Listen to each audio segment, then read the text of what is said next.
Issue by issue, pag-usapan, harap-harapan kasama si former board member John Palacol sa programang Kontrapunto. Kontrapunto. Tuwing Sabado sa ganap na ikadalawa ng hapon sa impilan ng Paranaque Net Radio Worldwide. Kontrapunto. Kontrapunto. Kontrapunto. Hosted by Mr. John Palacol.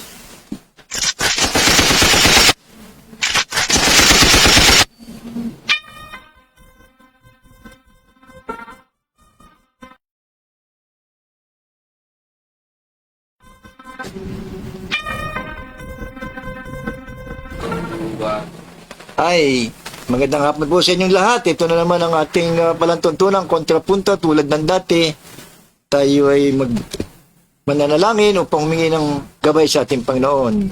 Sa ngalan ng Ama, ng Anak, ng Espiritu Santo, manamin sa langit. Salamat po sa pagkakataong ito na binigyan mo kami ng pagkakataong humarap sa programang ito upang ihayag ang aming mga damdamin na naniniwalang ito magbibigay ng tamang kaisipan sa ating mga kababayan upang magkaroon tayo ng magandang talakayan at magbigay lunas at bigay kaliwanagan sa kaisipan ng ating mga nanunungkulan na umayon sa batas na kanilang ginawa. Ito'y ginagawa namin sa matas na pangalan ng iyong anak si Kristo kasamang Espiritu Santo magpasawalang amin sa ngalan ng Ama ng Anak Diyos Espiritu Santo. Una po natin tatalakayin na ito pong sa Senate Blue Ribbon Committee. Alam nyo, naawa na ako rito kay Senator Ping Lacson sapagkat hindi niya humailabas yung committee report na kinakailangan lamang siyam na kasapi o member ng Blue Ribbon Committee. Siyam lamang po dapat pumirma, pero ngayon lumalabas 6 lang. So, kulang pa po ng 3.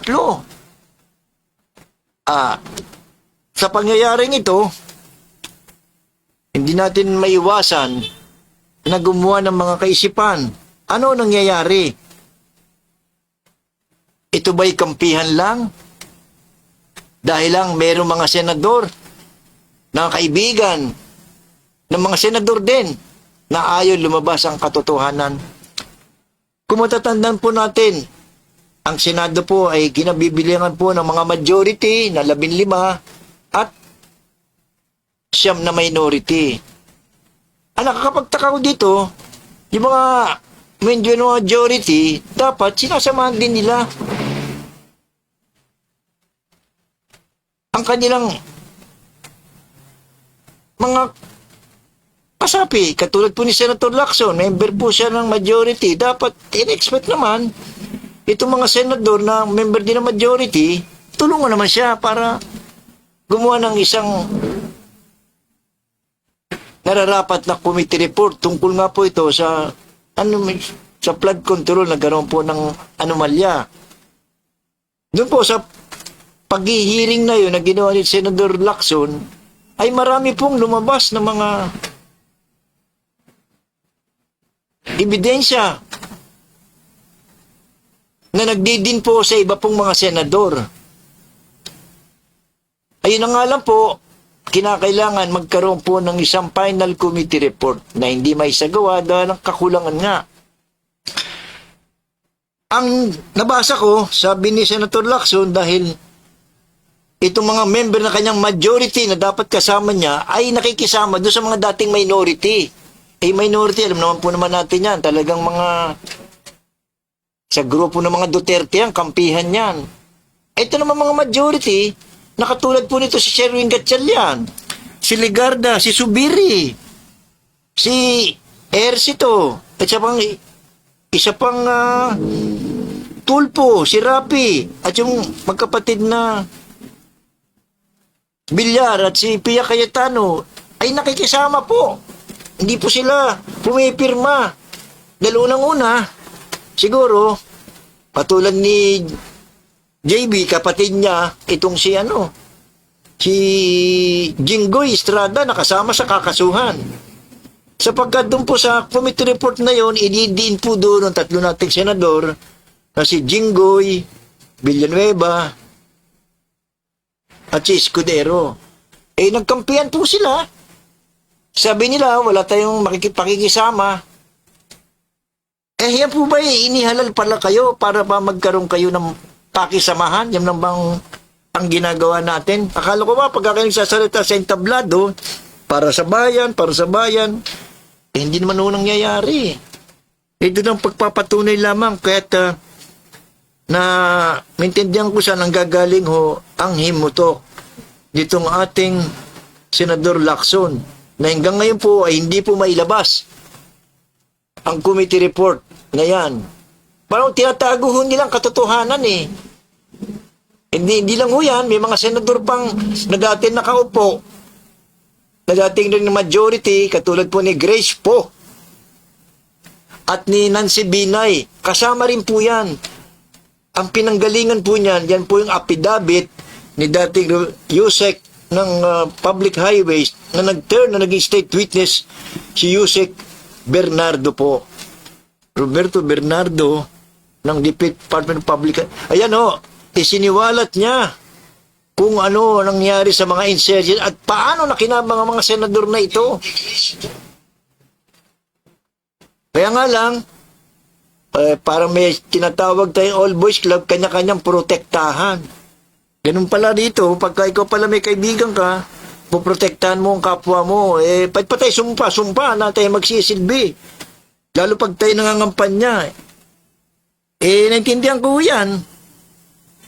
Sapagkat pinagtatakpan nila ang kasinungalingan at pang-aabuso sa kapangyarihan po. Kahit yan po, inaano ko sa mga ating mga senador, nakakalungkot sa ginagawa ninyo. Hindi mabuti ang ginagawa. Pinagtatakpan ninyo ang kawalang-giyang, kaya po walang katapusan dito ang korupsyon sa ating bayan. Dahil kayo mismo ang nagtatago, ang kumukonsinti sa kapwa ninyo. Yan po ang mga nakakalungkot. Ngayon po, maganda lumabas na balita na mismo ang Pangulo natin, President Bongbong Marcos, nag-announce na ito pong si dating Congressman Saldico ng Ako Bicol ay nahuli na po sa Czechoslovakia. Sapagkat gusto po nitong tumawid sa Germany, wala naman po itong proper document. Kasi ang kanya pong dokumento ay binaliwala na po ng Department of Foreign Affairs sapagkat siya po ay wanted na. Wala na po siya is traveling sa mga wala ng proper documentations of paper para may pakita po para siya makapag-cross ng mga ibang bansa. Kahit doon po, napansin na wala siyang kaya hinuli na po siya. Ngayon po ay naroon sa Czechoslovakia na Czech Republic at naikipag-usap po ang ating Foreign Affairs, ang ating pamahalaan po sa pamamagitan ng Foreign Affairs para po may turnover sa atin. Kaya nga lang hindi basta-basta yan sapagkat may mga proseso dapat nagagawain sapagkat ang Pilipinas po at ang Czech Republic ay wala po yung extradition treaty. Gagawin na lang po dyan ang ginawa po kay Arnolfo Teves na kung saan nakisama po ang Timor-Leste na i-turnover po sa atin ang itong si Teves pamamagitan po ng Interpol, ng International Police. Kaya dyan po natin makikitang ang papel na ginagampanan po ng Interpol na humuli rin po kay dating Pangulong Duterte. Kaya maganda yan. Maganda. Sabi nga lang daw, it will take around 3 to 4 weeks para ma-process ang mga dokumento at madala na po dito. Itong si Saldico. At at mapagsalita. Sapagkat kung ati pong matatandaan nung pa mga last year, 2025, inaano na po niya, pinagbibinta na nga po niya ng corruption ang si Pangulong BBM at si Speaker Romualdez at kung sino-sino pa. At nag-deliver pa raw sila ng cash. At matatandaan natin, hindi po inaksyonan yung kanya pong mga pinagsasabi niya. Sapagkat sa ating batas po, bago po maging actionable yan o bigyan ng halaga yan sa mata ng batas, kinakailangan pong aligasyon ng isang tao ng pagbibintang ay dapat po yan in a form of judicial affidavit na sinumpaan po yan sa notary public para po magkaroon po yan ng lakas, ng force of law. Kaya hindi po gumagalaw kanya mga sinasabi. At kung mayroon masasabihin, baliwala na po. Nung panahon na yun kasi hindi siya under ng judicial agency. Kaya siya po kasi fugitive in justice. Ngayon, na maganda dito, at narinig ko rin kay Senator Lacson na pagdating niya rito, siya imbitahin po ng Senate Blue Ribbon upang patunayan po, dagdagan ang mga ebidensyang na-presenta na po sa Blue Ribbon. Lalong-lalo na po yung mga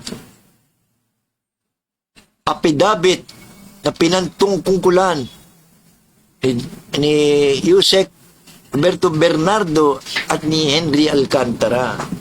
Diyan po magkakaliwanagan. At sabihin niya talaga kung ano ba talaga ang buong kwento nito. May pinagtatakpan ba siya? O magaling lang siya magsalita kapag outside the Philippine jurisdiction. Kaya dito po magkakaharap-harap po ito. Napakaganda nitong event na ito. Harap-harapan na ho ito. Di po ba pagka tayo merong gustong pasinungalingan, gusto natin makausap ang tao para sabi sarapan natin.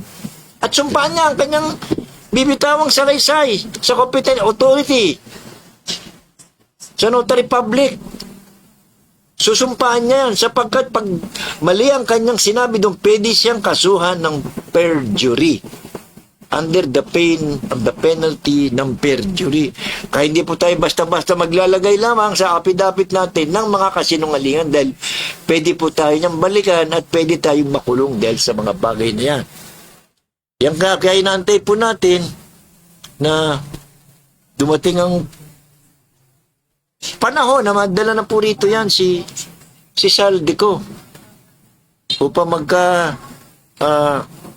liwanagan ng mabuti. Pagkaliwanagan ng mabuti ang mga anong yan at kung sino dapat managot. Kung totoo ba na magkaroon ng insertion, sino mga nag-insert? Kasi nung pagkakaalam ko, ang nagkaroon ng mga insertion ay napunta sa Small Bicam Committee.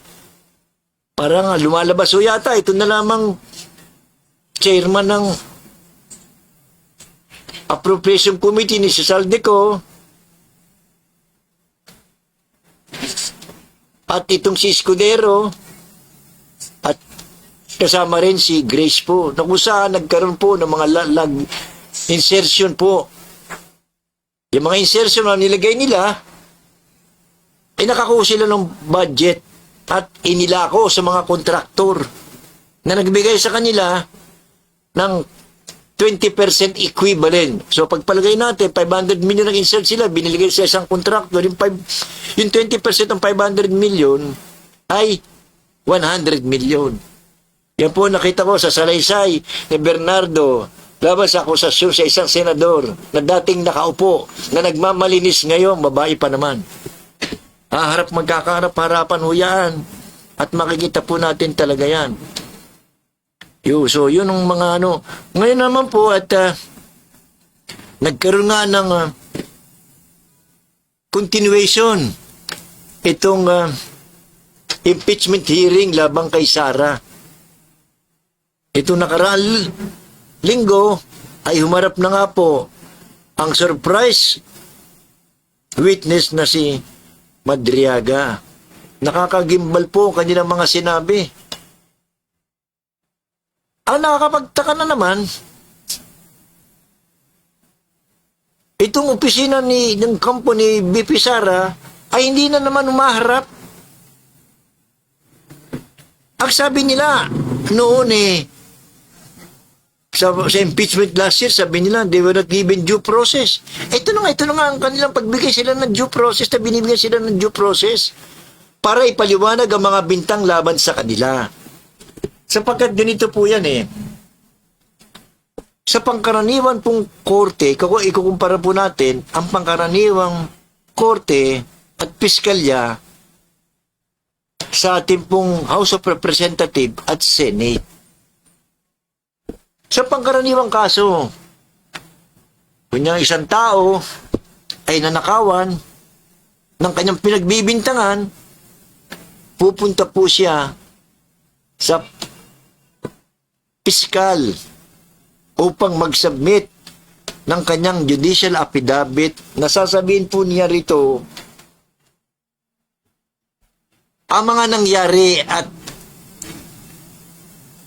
naroon din ang pangalan ng kanyang pinagbibintangan at ano ang kanya nalalaman ba sinabi niyang siya yun ang gumawa. Hindi porket ginawang affidavit ay totoo na po yung gospel truth. Yan ay evaluating ng piskal. Ganyan po ang ginagawa naman po ng House of Representatives sapagkat sa impeachment court po, ang piskal dito ay ang House of Representatives, particularly the Committee on Justice. Titingnan nila kung mayroong batayan ang isinampang impeachment. Balik na naman tayo sa piskal. Pag nakita ng piskal na mayroong batayan o tinatawag natin probable cause at ngayon ay ginawa ng mas maigpit pa sa probable cause, conviction with reasonable certainty, mas mataas pa po riyan. May ibig sabihin, pwedeng litisin. Probable cause pwede. Ang magdedetermine naman po kung may sala ang idinimanda ay ang korte sa pamamagitan ng mga ebidensyang ilalahad. Maaaring sa testimonial o sa mga document available. Kaya subpoena, nagpapadala po ng subpoena ad testificandum ad subpoena duces tecum. Ad testificandum para magsalita po, may nalalaman at duces tecum. Sinusubpoena po ang mga dokumento. Pag-aaralan pong mabuti yan ng piskalya para malaman nila ba pwede, may probable cause, may reasonable certainty of conviction. Pwede pag ito ay pag-usapan sa korte, may laban. Ganon din po ang ginagawa. Dito nga, balik tayo, dito sa House of Representatives, sa Committee on Justice. Yung mga bintang, ay pinag-aaralan nila kung totoo itong bintang na ito ba ay impeachable offense. Ngayon, pag nalaman ng piskal na pwede ito, mayroong probable cause with reasonable certainty of conviction, iakyat na po yan sa korte na kung saan magkakaroon po ng paglilitis upang dinggin ang mga ebidensya orally o mga document at bibigyan po ng pagkakataon yung hinihabla para pasinungalingan po ang sinabi nung nag-aakusa. Yan ang tinatawag po nating due process. Yan po. Kaya ngayon po, balik na naman tayo sa House of Representatives. Binibigyan po ng pagkakataon ng ating Vice President na humarap para sabihin anong masasabi niya, totoo ba ito na nagkaroon ng gastos na malakihan, ano bang ginawa ninyo?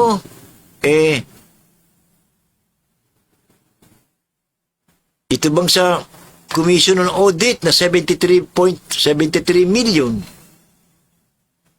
sabi ng bintang sa impeachment, ay naglabas ng salapi, tumanggap ang Office of the Vice President nang walang basihan na hindi justifiable yung kanyang ginawa niya mga gastusan. Walang basihan, baka gawa-gawa lang. Magpaliwanag ka. Anong ginawa ng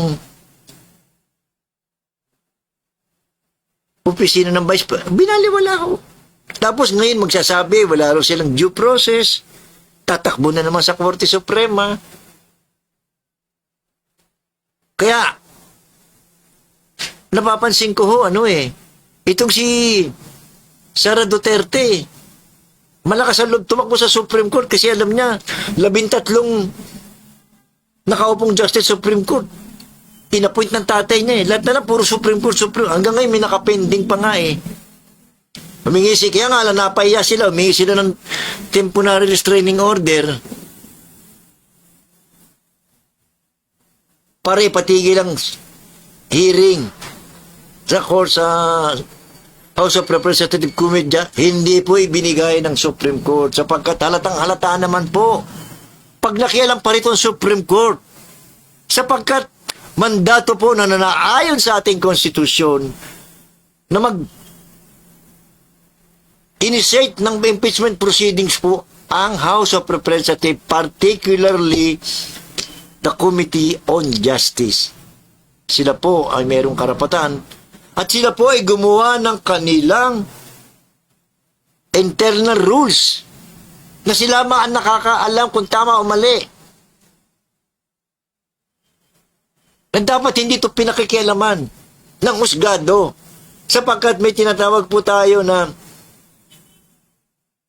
separations of power. Kung ano ang power ng legislative, dapat hindi pinakikialaman ng executive, ganun din ang judiciary. Tatlo po yan, hindi pwede sila magpakilaman. Silang hari sa kanilang nasasakupan. Kita ninyo, itong nakaraan, nakialam ang Supreme Court. Samantalang hindi naman sila gumagawa sila ng rules of court, hindi naman sila pinakikialaman ng Kongreso. Kaya siguro napahiya na to Supreme Court, hindi na nakialam ngayon. Halatang halata na yan pagka sila nakialam pa rito. Kaya ngayon, mapapalaban ng gusto itong si Ding Inday. Humihingi ka ng due process, binigyan ka ng due process. Ano mo talagang gusto mo, ate? Ngayon, pwedeng hindi kumpara yung nangyari nangyari kay Justice Corona na although he is a Chief Justice at napapalibutan po siya ng magagaling na mga abogado, ng mga defense lawyer niya, hindi po siya gumawa ng mga technicalities para po makaiwas sa pagharap ng batas. Siya na nga po mismo humarap na para ipakita po ang kanyang intensyon na hindi mali ang ginagawa niya. Alam naman po natin, ang nangyari, naakusan po si Chief Justice Corona ng botong 21 dapat sa 3. 3 lang ang hindi bumoto. Si Bongbong Marcos, siya senador siya noon. Si Joker Arroyo at si Miriam Santiago. Si Bongbong, maintindihan natin dahil kalaban sa politika yan. Si Miriam, dependent mind ho yan. Pero ito si Joker Arroyo na dapat tumanaw ng utang na loob kay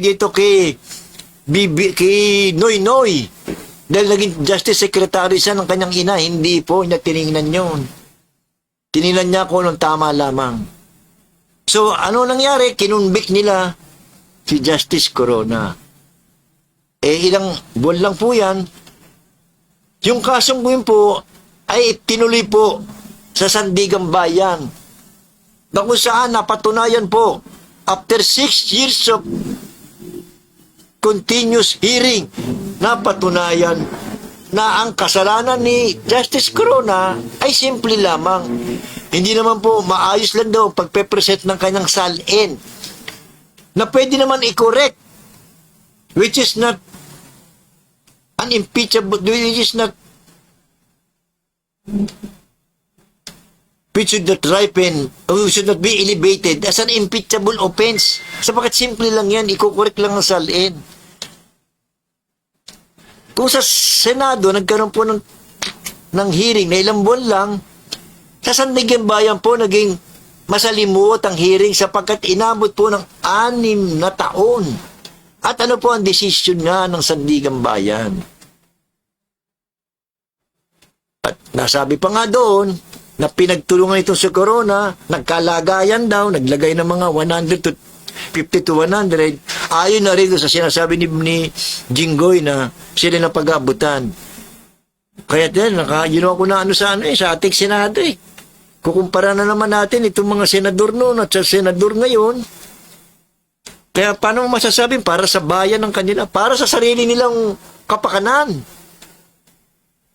Yan ang nakakalungkot to sa ating magsalita niya sa entablado eh. Para ba sila mga Diyos sa kanilang mga Yan po, hindi po ginamit ni Justice Corona. Humarap po talaga siya. Ito po kada galaw na lang puro Supreme Court na Supreme Court Parang ay talagang mangyari talaga. Anyway, wala rin silang magagawa kahit anong klaseng gawin nila. Natuloy nga pong hearing nung nakaraan at marami po mga bombang pinasabog itong si Madriaga. Sinabi nila itong si ng kampo ni Inday Sara na hindi raw nila kakilala si Madriaga. Ano po ginawa ni Madriaga? Nagpakita po ng mga litrato. Magkasama sila, mga recording. Pinakita ko. Maraming ibinunyag ng mga katiwalian at kasamaan. Pero ano lang po sinagot ni Inday Sara, sinabi lamang niya na walang tumulong sa kanya sa pag-aaral sa batas. Sapagkat kaklase yata niya noon, kasama niya sa eskwela, sa San Sebastian, itong si Madriaga. Yun ang sinagot niya Sabi niya, wala akong kinatulong para pumasa sa bar, aking pag-aaral. Yun, sa dami ng mga binato sa kanya, yun lang po ang kanya sinagot. Na walang kinalaman sa impeachment to. Kaya yun po ang nakakalungkot. Yun yung kasama sa napatunayan doon na binibigay po palang ebidensya ng House of Representatives ay ito pong COA report. Na sinabi nila nagkaroon ng notice of disallowance. Sinabi nila may mga gastusin doon ng Vice President na dapat hindi binayaran sapagkat merong proseso na dapat hindi po nabayaran yung pero nabayaran. Ang ginawa po ng opisina ng Vice President ay gumawa po sila ng appeal sa Commission on Audit. Matapos po ang ilang matagal din yata ito, 6 na buwan din pinag-aralan ng Court of Budget. Nagkaroon po ng desisyon na sinabi ng budget, Commission on Budget, na dinay po ang appeal ni Sara Duterte. Mabigat po yan. Ibig sabihin yan, dapat walang kaukulang bayarin yan na dapat din niya nakuha yan. At ibalik mo dapat sapagkat walang batayan yung paniningil niya ng pera, 73 million yan. Aside pa sa iba pa, kasi 612 million na, isa pa lang yan. Ibalik dapat. Ngayon na naman, na naman sila, gumamit na naman ng technicality, sasabi, i-appeal daw nila ito sa Supreme Court na naman. Yan. Titinan natin kung anong kanyang magiging kapalaran dito sa Supreme Court. Ngayon, maalala ko itong Commission on Audit. Ito po ay pinabibilangan ng chairman at 2 commissioner. At napansin ko, yung isa commissioner do, na si Mario Lipana, may kaso rin yan. Akala ko, siya sa kayo nakakita commissioner ng audit, tapos nakakakuha ng kontrata sa public highways. Ang lalaki. Ang akala ko, sabi nila, pag re-resignin niya, kundi i-impeach siya, pero bakit nakaupo pa yan? Alam bang klase yan? Ano, takipan na naman ba dyan sa COA? Dapat tinapan yung pinagre-resign na yan. Kapala na yata ng mukha dito eh. Kaya nagsano isang araw, sa frustration ko, kausap ko po si Attorney Pat Bungkayaw. Isang magaling na abogado na may dalawa ring anak na abogado at konsehal ng Muntinlupa na kapatid po ni Alex Bungkayaw. Kung matatandaan po natin, si Alex Bungkayaw o Alex Bungkayaw Brigade, yan po ang mga NPA dito sa Metro Manila na kung saan ginawa po nila puro nag-assassinate po ng mga corrupt na opisyal. Sabi ko sa kanya, alam mo, Attorney Pat, yan ang kinakailangan natin, yung style na ginawa ng kapatid mo. Kasi dito sa Pilipinas, wala na ako nalalaman eh. Para mapabago ang takbo ng isipan dito ng mga corrupt dito. At ano bang klaseng batas? Wala yan. Kumbaga saan eh, hindi tumatalab yan sa mga kaisipan ng mga Pilipino. Kailangan pinagpapapatay na yan. Kunyari, merong inassassinate na isang congressman, sa susunod, isang congressman na naman, isang corrupt, o isang judge, meron ganitong, ewan ko lang, isang senador, ewan ko lang kung di kabahan ng mga yan. Wala na ho sobrang kakapal na ng mukha, dapat kamay na bakal na yan. Hindi na pwede mga batas-batas dyan, hindi na. Ano mo sa husgado, ilang taon yan. At gaano katagal, at kukuha ng magagaling na abogado, katulad ng ginawa nito si Bong Revilla, na ginamit ang galing ng abogado dahil may pera siya, nakawala rin si Enrile, tsaka si Jinggoy, mga suki na yan. Yan, ganyan na mangyayari. Ang batas, may tinitingnan kung may salapi ka, ay may labang ka. Kaya nga ako ay against ako dyan sa death penalty. Sapagat na makukulong lamang po dyan ang mga mahihirap. Pero yung mga mayayaman, kukuha ng magagaling na abogado, bibili ng mga justice yan, ng mga judge para makawala. Kaya di ako naniniwala ho dyan. Kaya sabi ko kay Pat, talagang idol ko yan, kapatid mo. Yan ang kinakailangan natin eh. Sapat magkaroon naman takot ang mga hindayupak na mga mambabatas natin, congressman, senator, mga local official. Hindi pwede rin mga pagsasalita, mga moral virtue, wala na ho yan eh. Dapat pinagpapatay ng mga yan eh. Hindi dapat pinapatagal yan ngayon, katulad yan. Nakakulong na naman ngayon, ito si Bong Revilla, umaasa na naman siya sa galing ng abogado, sa tagal niya.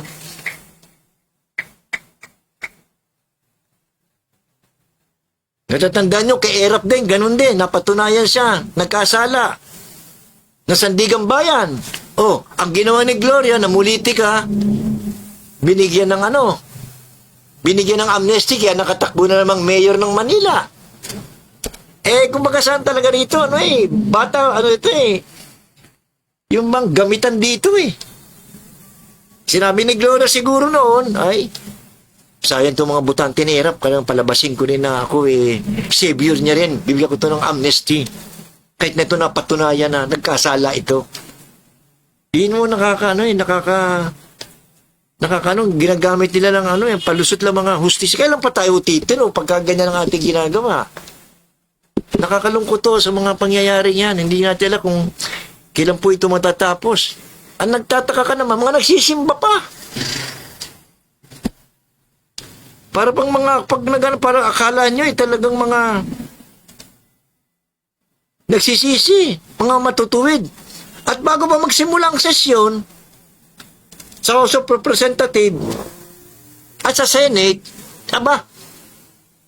may mga ina-assign na congressman para po siyang manguna sa panalangin. At isa-side pa po ang mga Bible verse. Marami nakita ko to si Cayetano na nag-cite pa ng Bible verse. Akala nyo mga talaga mga totoong ginagawa nila mga plastic. Meron isang senador naman dyan na alam natin garapal at ginagamit pa nilang religion nila at sasabihin nila wala silang alam doon. Kaya talaga napakahirap po intindi na itong ating itong ating pangyayaring bansang ito. Alam nyo, ang anak ko ay may boyfriend na Hapon. Sabi ko sa kanya, nainggit ako sa bansa ninyo. Sabi niya, bakit ho naman? Ano naman ang ikinainggit nyo? Ang ikinainggit ko sa bansa ninyo sapagkat kahit kayo walang Diyos, ang Diyos nyo ay si Buddha o si Shinto, matitino kayo, disiplinado. Itong aming bansa sa Pilipinas ang daming religion dito, ang daming simbahan, kung mangaral, akala mo. Totoo. Kaya ako po bilang isang lay minister, kinausap ko po ang aming pare. Sabi ko, Father, bakit ba ganito sa atin? Parang nagkukulang yatang simbahan sa pangangaral sa ating mga nagsisimba, sa ating mga parishioner. Bakit naman ho? Kasi dapat ang simbahan nag-ano kayo ng moral virtue. Pero wala ho Kaya mabalik tayo doon sa sinasabi kong boyfriend ng anak kong Hapon. Sabi ko sa niya, kaya ako naiinggit sa iyo, kayo wala kayong Diyos. Kami meron. Pero puro walang ya dito. Kaya, may tinatanong ako iba, anong gusto ninyo? May Diyos kayo? Na ginagamit yun para sabihin kayo ay religyoso, pero sa kabuuan, wala naman kayong Diyos talaga. At mabuti po yung mga walang Diyos na talaga meron naman silang loob Diyos kasi ginagalang nilang kapwa nila. Para ba kayo gumawa kayo ng Diyos-Diyosan Kaya nga naalala ko huya sa Exodus, sa Bible, sa Genesis. Ang Genesis po kasi yung first 5 books ng Torah, kasama po dyan ng Exodus, ng pinalaya po, ng pinangunahan po ni Moses sa pagtawid ng dagat para makawala po sa Egypt, sa Pharaoh, at nakarating po sa kabilang dagat na hinati ang dagat at ang makatawid po ay nagkaroon na naman ng tubig ang dagat. Iniligtas na po sila ni Moses. Nakakala ni Moses, itong kanyang mga iniligtas ay tatanawin sa Panginoon Diyos ang pagliligtas sa kanya. Hindi ho. Sa kanilang ginawa sa paglalakbay ay gumawa ng Diyos-Diyosan. Kaya sa tingin ko parang gano'n na nangyari. Gumagawa tayo mga panahon ng Diyos-Diyosan. Ang tunay na Panginoon Diyos ay sa puso natin. Hindi yung pagpapakita natin na tayo may Diyos. Hindi naman tayo sincere. Sinasabi nga ho dun hindi porket sumigaw ng Lord, Lord, Lord. Panginoon, Panginoon ay makakarating sa langit. Those who shall cry and urge the name Lord, Lord, to shall enter the kingdom of heaven. Hindi po ang sabi niyan, those who shall enter the kingdom of, those who will do the will of my Father. Kung ano po, hindi lamang po na paniniwala sa Panginoon, kundi yung maging tapat tayo sa biging Kristiyano. Huwag tayong manglalaman ng kapwa. Hindi ho Dito talaga, napakabigat ho talaga ng ating sinusunod na Diyos dito sa lupa Ang Diyos natin ay Diyos ng material. Kung nasaan ang material na bagay, naroon po. Kaya nakakalungkot to eh. Kaya pag kinukumpara ko tayo, isipin ninyo, hapon, walang Diyos. Pero sa puso nila ay may Diyos sapagkat hindi sila gumagawa ng kawalang ya sa kapwa niya. Tayo may Diyos pero garapal tayong gumawa ng kawalang yaan. Eh sino mas grabe doon? May sinabi ka pang Diyos, hindi ka naman pinaniniwalaan.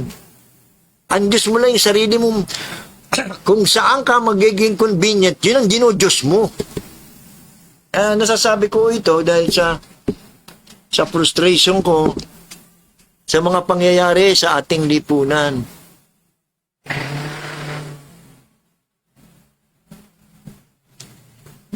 At yun nga po at nabanggit ko na naman itong gera dito sa Iran. Nakita ko na naman si Donald Trump. Aba, iba na ngayon ang ano ni Donald Trump. Siya na pala ngayon ang ano. Kasama na raw siya ni Kristo. Taga-save ng mankind. Talagang ano, talagang may mga topak na rin eh, no? Ang gumawa ko kay Trump ay ang Amerikano, mga Amerikanong bumoto sa kanya na majority, alam nila may topak, binoto pa nila.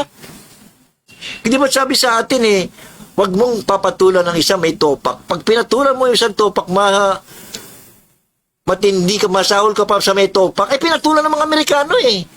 Eh pinagmamalaki nila, powerful sila. Eh silang ano, lahat ang gagawin nila ay tama. Bawal lang gayahin sila.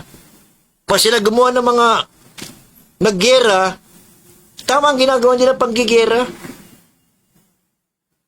Paglalagay nila ng mga armas.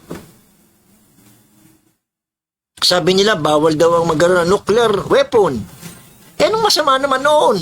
Eh, kung may kapangyarihan ang bawat sa mga magkakapitbahay, yung isang kapitbahay doon, nagkapera, bumili ng appliances, huwag maingit yung kapitbahay.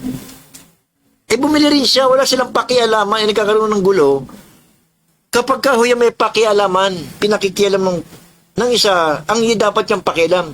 Sabi nga, yung away mag-asawa, ay dapat hindi ito pinakialaman kahit na may mga magulang sapagkat ito'y internal na away na mag-asawa. Walang dapat makialam at walang dapat mag-solve nito, kundi na rin ang mag-asawa. Ganyan no.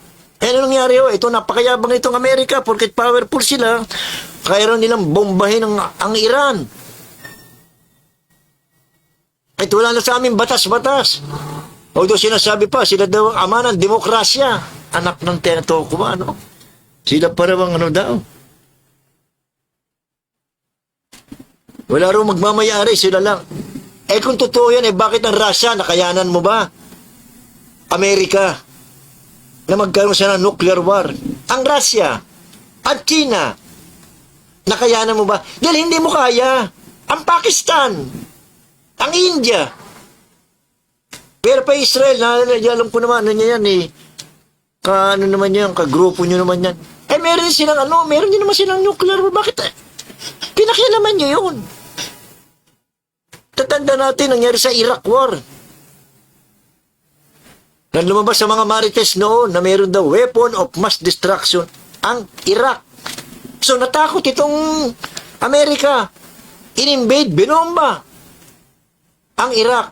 Tapos malaman-laman nung naroon na sila nag-goberno, wala raw palang weapon of mass destruction. Ano na lang? Sorry, anak ng tuko. Ilang buhay ang nagbuwis. Tapos sasabihan mo lang, sorry. Wala ka na kayong kadala-dala eh.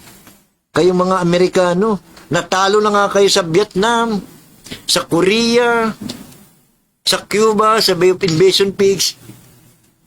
Ang pinagkakano, porque gusto nyo palabasin na pagkat kami powerful, wala kayong pakialam. Eh ngayon, ano nangyari ngayon? Oh, natuto na yung mga member ng NATO. Nakaliga ninyo, ayaw na kayo samahan. Sabi nyo, samahan kayo para buksan itong Strait of Hormuz. Sabi ng mga member ng France, Germany, Britain. Problema mo yan, pinasok mo, hindi mo naman kami sinabihan eh. Tapos nga may problema mo, sasama ko kami. At ang Spain ay naripagamit ang kanilang base. Kaya nadala na rin ho yung mga nadala na rin ho yung mga Gulf States, yung mga Bahrain, Kuwait, Saudi Arabia, na pinagamit nila at iba pa pong mga ibang bansa sa Gulf State na pinagamit nila ang kanilang base. O ano nangyari ngayon? Sila ngayon ang binalikan ng Iran sapagkat napakalayo ng Amerika. Sila ngayon ang taga-cover. Sabi nila siguro tatangan namin, kami nagpagamit kami, base namin, kami tuloy ng binalikan imbis sa Amerika. Kaya hindi rin po natin masisisi ang ating bansa noong taong 1991 na kung saan ang basis agreement natin na nag-expire na. Tanda ko pa noon na si Cory Aquino nangampanyan. Gusto nilang i-keep ang base dito. Pero hindi po. Ipinaglaban nila Salonga, nila Tanyada na mawala po ang base na yan. Isang boto lamang po ang gano'n dyan. Kaya wala tayong base dito. Sapagkat ang base po, yan ay attraction yan.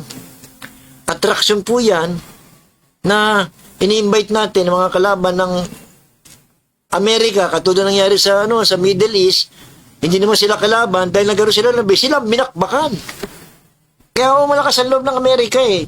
Sapagkat pagka silang umatake, hindi silang ang umarap po, hindi silang yung mga base nila. Masyadong napakagulang nitong napakagulang Amerika ho. Kaya kita ko nga, balikan ko sinabi ko na itong si Trump na isang megalomanyak. Yung pala, ganun pala ibig sabihin ng megalomanyak.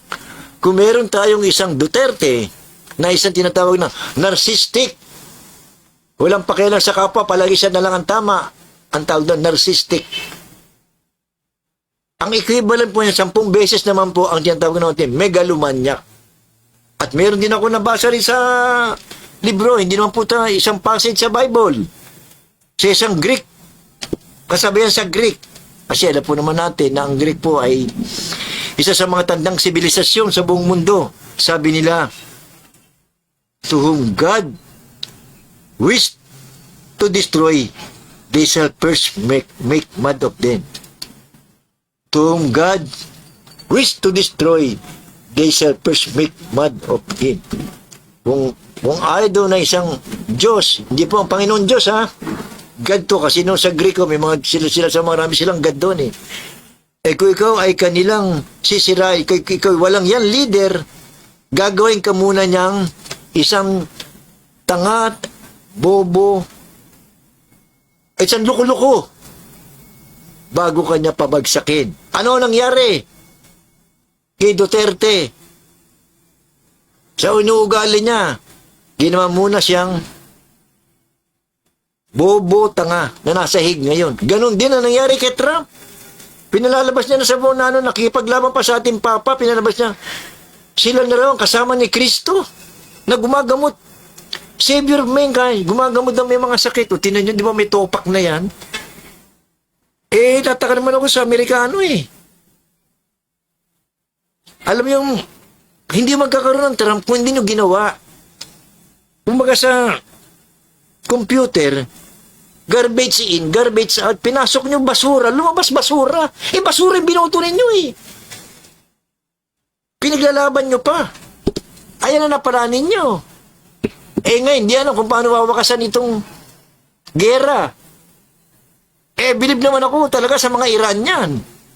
Talagang palaban sila. Sapagkat hindi pa pinapanganak si Kristo, daang libong taon na ay meron na hong Iran na ang tawagin natin ay Persia.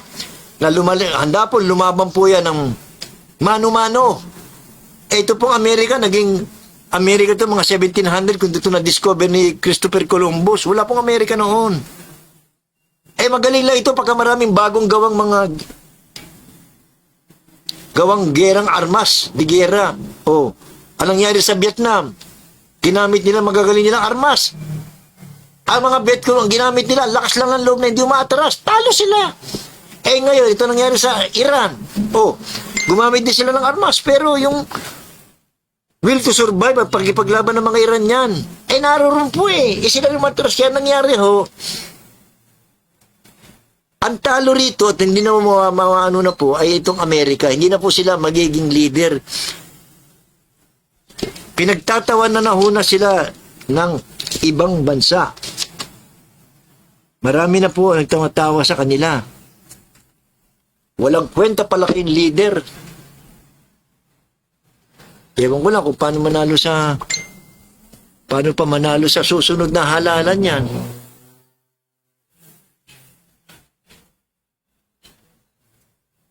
Kaya ako nalulungkot sa mga pangyayari ng pinanggalingan ng hindi maganda nangyari sa ating bayan sa buong mundo ay ang kabaluktutan ng ugali ng ilang tao. Ganyan po ang kanilang kabaluktutan para nila ma-preserve ang kanilang kapangyarihan at ang mga kayamanan. Kaya nakakalungkot po. Sana gaya na nila ang Panginoong Hesukristo nagpunta po sa ating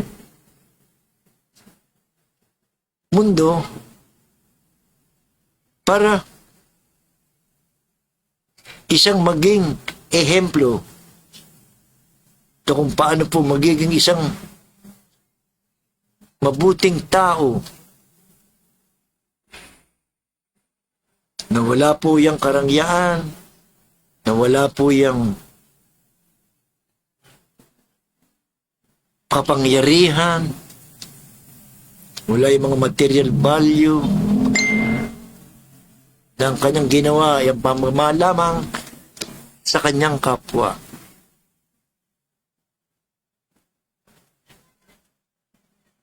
Yun po nakakalungkot sapagkat hindi po yan ang namahala sa atin. Ang namahala sa atin ay ang ating sariling kapakanan. So, ganun po lamang at sana nagbigay po tayo ng mga bagay na nakatulong po sa ating pag-iisip. Yun po lamang at maraming salamat at makikita po sa tayong muli sa susunod na Sabado dito po sa ating programang Kontrapunto. Magandang hapon po sa inyong lahat.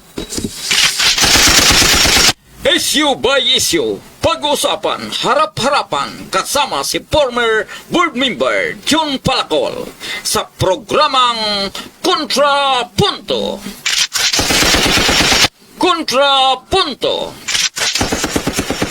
Tuwing Sabado sa ganap na ikadalawa ng hapon sa impilan ng Paranaque Net Radio Worldwide. Kontrapunto. Kontrapunto. Kontrapunto. Hosted by Mr. Jun Palacol.